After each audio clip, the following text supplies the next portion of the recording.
पति की कातिल पत्नी ने क्यों उठाया इतना बड़ा कदम। उस दिन जून 2020 की 6 तारीख थी। सुबह होने पर प्रियंका की आंखें खुली तो खिड़की से आती तेज रोशनी उसकी आंखों में लगी। पिंकी ने आंखें बंद कर ली, फिर आंखों को मलते हुए जम्हाई लेकर बेड पर उठकर बैठ गई। कुछ देर वह अलसाई सी बैठी रही, फिर मुंह घुमाकर बेड के दूसरे किनारे की ओर देखा तो पति चंदन वहां नहीं था। शायद आज जल्दी उठ गया, बाहर होगा, सोचकर वह बेड से उठी और पैरों में चप्पल पहनकर बेडरूम से बाहर निकल आई। जैसे ही वह बाहर आई तो बाहर का दृश्य देखकर सन रह गई। चंदन नायलॉन की रस्सी से मुख्य द्वार की लोहे की चौखट से लटका था। ये देख पिंकी के मुंह से चीख निकल गई। चीखते हुए वह बाहर की तरफ भागी और पड़ोसियों को बुला लिया। पड़ोसियों ने आकर देखा तो सब अपने अपने कयास लगाने लगे। चंदन रेलवे में नौकरी करता था और पत्नी के साथ रहता था। यह मामला सोनभद्र जिले के थाना कोतवाली रॉबर्ट्सगंज क्षेत्र के बिचपई गांव का था। किसी ने सुबह 8 बजे रॉबर्ट्सगंज कोतवाली को घटना की सूचना दे दी। सूचना पाकर इंस्पेक्टर मिथिलेश मिश्रा टीम के साथ घटनास्थल पर पहुंच गए। चंदन की उम्र 34-35 वर्ष रही होगी। वह दरवाजे की लोहे की चौखट से नायलॉन की रस्सी से लटका हुआ था। उसके पैर जमीन को छू रहे थे, घुटने मुड़े हुए थे।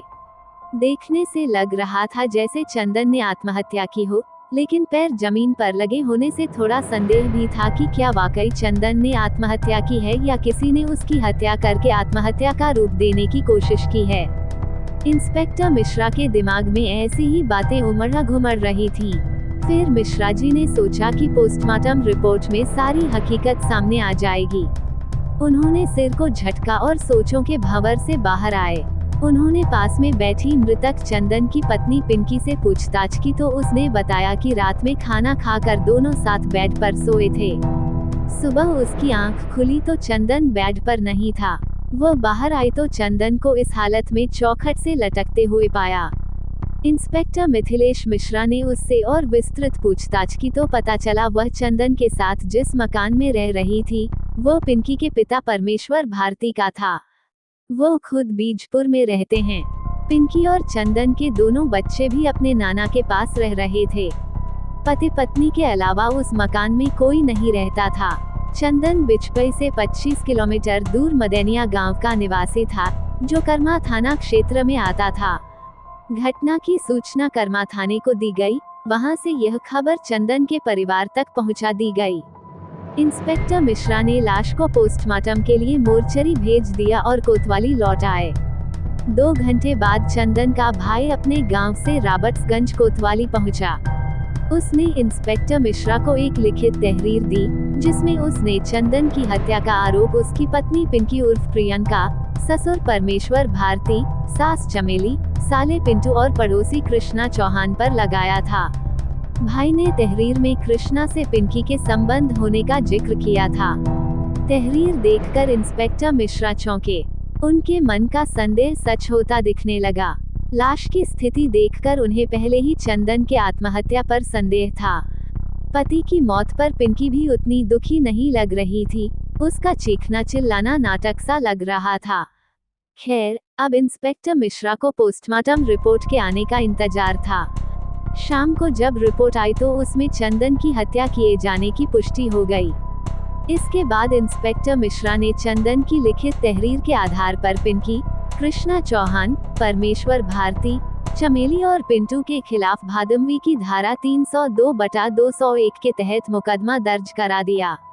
इंस्पेक्टर मिथिलेश मिश्रा ने केस की जांच शुरू करते हुए कृष्णा चौहान उर्फ किशन के बारे में पता किया तो जानकारी मिली कि वह आपराधिक प्रवृत्ति का था। बिचपई में वह पिंकी के घर के पड़ोस में अपनी मां के साथ किराए पर रहता था।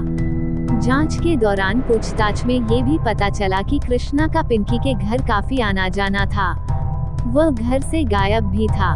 पिंकी और कृष्णा की कॉल डिटेल्स निकलवाई गई तो उससे भी दोनों के संबंधों की पुष्टि हो गई। इसके बाद इंस्पेक्टर मिश्रा किशन उर्फ कृष्णा की गिरफ्तारी के प्रयास में लग गए। 11 जून को उन्होंने मुखबिर की सूचना पर रॉबर्ट्सगंज के रोडवेज बस स्टैंड से किशन और प्रियंका को गिरफ्तार कर लिया। भेद खुल जाने की आशंका से प्रियंका किशन के साथ कहीं भाग जाने की फिराक में थी, लेकिन पकड़ी गई। कोतवाली लाकर जब दोनों से कड़ाई से पूछताछ की गई तो दोनों ने चंदन की हत्या का जुर्म स्वीकार कर लिया और हत्या करने के पीछे की पूरी कहानी बयां कर दी। उत्तर प्रदेश के जिला सोनभद्र के थाना कर्मा क्षेत्र के मदेनिया गांव में शंकर भारती रहते थे। वह रेलवे में थे। उनके परिवार में पत्नी कबूतरी के अलावा एक बेटी राजकुमारी और 2 बेटे चंद्रशेखर व चंदन थे। उन्होंने सबसे बड़ी बेटी राजकुमारी का विवाह समय रहते कर दिया था। बेटों में चंद्रशेखर बड़ा था। वो किसी के यहाँ कार ड्राइवर की नौकरी करता था। सबसे छोटे चंदन ने बीए तक पढ़ाई की थी। सब कुछ अच्छा चल रहा था कि 2002 में शंकर भारती की मृत्यु हो गई। 2005 में चंदन और पिंकी का विवाह हो गया। पिंकी खूबसूरत और पढ़ी लिखी थी। वो अच्छे खाते पीते परिवार से ताल्लुक रखती थी। विवाह के बाद जब वो अपनी ससुराल आई तो वहाँ का मकान और रहन सहन उसे अच्छा नहीं लगा, लेकिन अब वो कुछ नहीं कर सकती थी। शादी के बाद पिंकी चंदन से जिद करने लगी कि वो बिचपई में रहे। बिचपई में पिंकी के पिता का एक मकान खाली पड़ा था। पिंकी ने उसमें चंदन के साथ रहने की बात अपने पिता परमेश्वर से कर ली थी। चंदन को मानना पड़ा। आए दिन पिंकी चंदन से बिचपई चलकर रहने की जिद करती।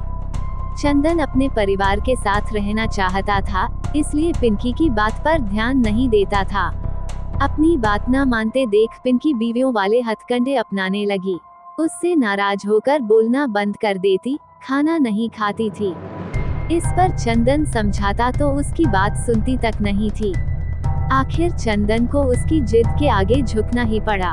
वो पिंकी के साथ बिचपई में अपने ससुर परमेश्वर के मकान में रहने लगा। कालांतर में प्रियंका 2 बेटों अमन और नमन की मां बनी। स्कूल जाने लायक तो प्रियंका ने उन्हें नाना परमेश्वर के पास भेज दिया। चंदन कभी भी शराब पी लेता था। पीने पर पिंकी कुछ कहती तो वह उसकी पिटाई कर देता था। पिंकी भी चंदन के साथ कुछ अच्छा व्यवहार नहीं करती थी। वह ज्यादातर मायके का ही गुणगान करती रहती थी। चंदन अपने घर वालों से बात करता या उनकी तारीफ करने लगता तो पिंकी के तनबदन में आग लग जाती थी। पत्नी के रूखे व्यवहार के कारण चंदन ज्यादा शराब पीने लगा था। शराब पीने के बाद दोनों में झगड़ा जरूर होता था। किशन उर्फ कृष्णा चौहान फुलाइच तरवा आजमगढ़ का रहने वाला था। उसके पिता रामत चौहान ने 2 शादियां की थीं। रामत चौहान पहली पत्नी और उसकी 2 बेटियों के साथ आजमगढ़ में रह रहा था। किशन उसकी दूसरी पत्नी रमा का बेटा था। कृष्णा अपनी मां के साथ 1.5 साल से पिंकी के घर के पड़ोस में किराए पर रह रहा था। वह अपराधी प्रवृत्ति का था। रॉबर्ट्सगंज कोतवाली में उस पर 2019 में धारा 457 380/411 के तहत मुकदमा भी दर्ज था। 29 साल का किशन अविवाहित था। पड़ोस में रहते हुए उसकी नजर पिंकी पर गई तो उसकी खूबसूरती देखकर किशन उसकी ओर आकर्षित हो गया। चंदन ड्यूटी पर रहता था। प्रियंका घर में अकेली होती थी। पड़ोसी होने के नाते पिंकी और किशन एक दूसरे को जानते थे, पर अभी तक बात नहीं हुई थी। दोनों की नजर एक दूसरे पर पड़ती तो जल्दी नहीं हटती थी। एक दिन किशन सुबह सुबह पिंकी के घर पहुंच गया। हमेशा की तरह पिंकी उस समय भी अकेली थी। दरवाजा खटखटाने पर पिंकी ने दरवाजा खोला तो किशन को खड़े पाया और मुंह से निकला, अरे आप? जी, मैं आपका पड़ोसी किशन। जानती हूँ आपको, बताने की जरूरत नहीं। पिंकी ने मुस्कुराकर कहा, अरे अंदर आइए, बाहर क्यों खड़े हैं?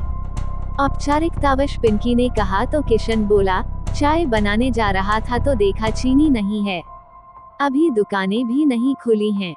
फिर सोचा पड़ोसी ही पड़ोसी के काम आता है, इसलिए आपके पास चला आया। इस बहाने आपसे परिचय भी हो जाएगा। अच्छा किया, अब मैं खुद आपको चाय बनाकर पिलाती हूँ। उसके बाद आप चीनी भी ले जाइएगा। कहकर पिंकी ने उसे कुर्सी पर बैठाया और खुद चाय बनाने किचन में चली गई। कामी नजर, किशन जिस जगह कुर्सी पर बैठा था, ठीक उसी के सामने किचन थी। किशन चाय बनाती पिंकी को पीछे से ताड़ रहा था। पिंकी के शरीर की बेहतरीन बनावट उसकी आंखों में प्यास जगा रही थी। इसी बीच पिंकी ने पलटकर उसकी ओर देखा तो उसे अपनी ओर देखते पाया। एकाएक दोनों की आंखें मिली तो होंठ खिल उठे। चाय के कप टे में रखकर पिंकी किचन से बाहर आए और टे मेज पर रखकर किशन को चाय देते हुए पूछा, आप लोग कुछ समय पहले यहाँ रहने आए हैं, इससे पहले कहाँ रहते थे? भाभी, मैं पहले आजमगढ़ में रहता था, वहाँ मेरे पिता रहते हैं, यहाँ मैं अपनी माँ के साथ रहता हूँ। फिर चाय का घूंट भरते हुए किशन पिंकी की तारीफ करते हुए बोला, वाह, आप चाय बहुत बढ़िया बनाती हैं। तारीफ के लिए शुक्रिया। तारीफ सुनकर पिंकी खुशी से बोली। चाय पीते पीते उन दोनों ने एक दूसरे के बारे में जानकारी ली। पिंकी को किशन से बात करना बहुत अच्छा लग रहा था। उसकी बातें और बात करने का ढंग अलग ही था। काफी देर तक बातें करने के बाद किशन वहां से चला गया। अच्छा नहीं लगता था। किशन तो जानता था कि वो पिंकी को जी जान से चाहने लगा है, लेकिन अब पिंकी को भी एहसास होने लगा कि किशन चुपके से आकर किस तरह उसकी जिंदगी बन गया, उसके दिलो दिमाग पर छा गया। पिंकी के दिमाग में सिर्फ उसकी बातें ही घूमती रहती थी। किशन पिंकी के दिलो दिमाग पर ऐसा छाया कि वह भी उसकी ओर खींचने लगी। जब प्यार का एहसास हुआ तो वह भी किशन से मजाक करके लिपटने चिपटने लगी। पिंकी का ऐसा करना किशन के लिए शुभ संकेत था कि वो उसकी होने के लिए बेताब है। एक दिन दोनों पास पास बैठे किशन की लाई आइसक्रीम खा रहे थे। किशन ने अपनी आइसक्रीम खाई तो उसने ऐसा मुंह बनाया जैसे उसे आइसक्रीम अच्छी न लगी हो। फिर उसने पिंकी की आइसक्रीम की ओर देखा और तेजी से उसका हाथ पकड़कर उसकी आइसक्रीम की एक बाइट खा ली। किशन की इस हरकत पर पिंकी भौचक्की रह गई। फिर शरारती अंदाज में उसकी पीठ पर प्यार से धौल जमाने लगी। उसके इस अंदाज से किशन हंसने लगा।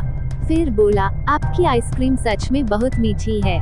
पिंकी उससे नाराज होने की बात कहकर चुपचाप बैठ गई तो किशन की नज़र पिंकी के पिंक लिप्स पर गई, जहां कुछ आइसक्रीम लगी हुई थी। उसे शरारत सूझी। वह अपने चेहरे को पिंकी के चेहरे के पास ले गया और उसके चेहरे को अपने हाथों में लेकर उसके पिंक लिप्स को अपने होठों से चाट लिया। इस शरारत से पिंकी अचंभित रह गई, लेकिन इस शरारत ने उसके शरीर में आग भरने का काम किया। किशन भी अपने आप को नहीं रोक पाया। वह बराबर पिंकी के लिप्स को चूमने लगा तो पिंकी ने मस्त होकर आंखें मूंद ली। इसके बाद तो उनके बीच वही हुआ जो अक्सर उन्माद के क्षणों में होता है। दोनों बहके तो ऐसे फिसले कि अपनी इच्छा पूरी करने के बाद ही अलग हुए।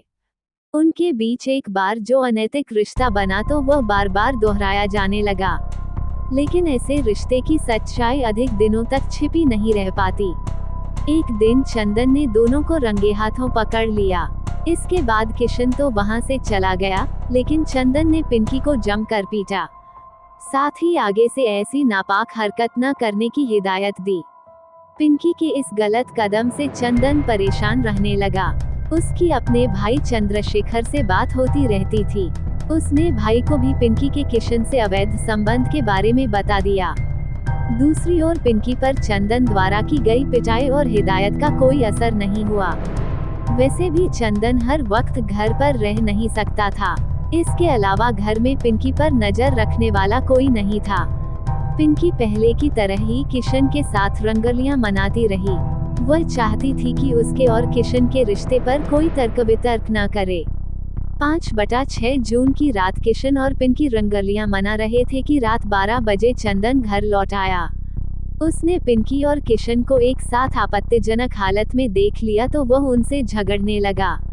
इस पर किशन ने पिंकी से कहा कि आज इसका काम खत्म कर देते हैं। पिंकी भी उसकी बात से सहमत थी, इसलिए उसका साथ देने लगी। वो घर में पड़ी नायलॉन की रस्सी उठा लाई। दोनों ने मिलकर रस्सी से चंदन का गला घोंट दिया, जिससे उसकी मौत हो गई। चंदन की हत्या करने के बाद दोनों ने उसकी लाश को नायलॉन की रस्सी से बांधकर घर की लोहे की चौखट से लटका दिया, जिससे ये लगे कि चंदन ने आत्महत्या की है। इसके बाद किशन वहां से चला गया। सुबह जब पुलिस आई तो पिंकी ने उसके आत्महत्या कर लेने की बात ही बताई, लेकिन उन दोनों की चाल काम न आई और दोनों पकड़े गए। आवश्यक कानूनी लिखापढ़ी करके दोनों को न्यायालय में पेश कर जेल भेज दिया गया।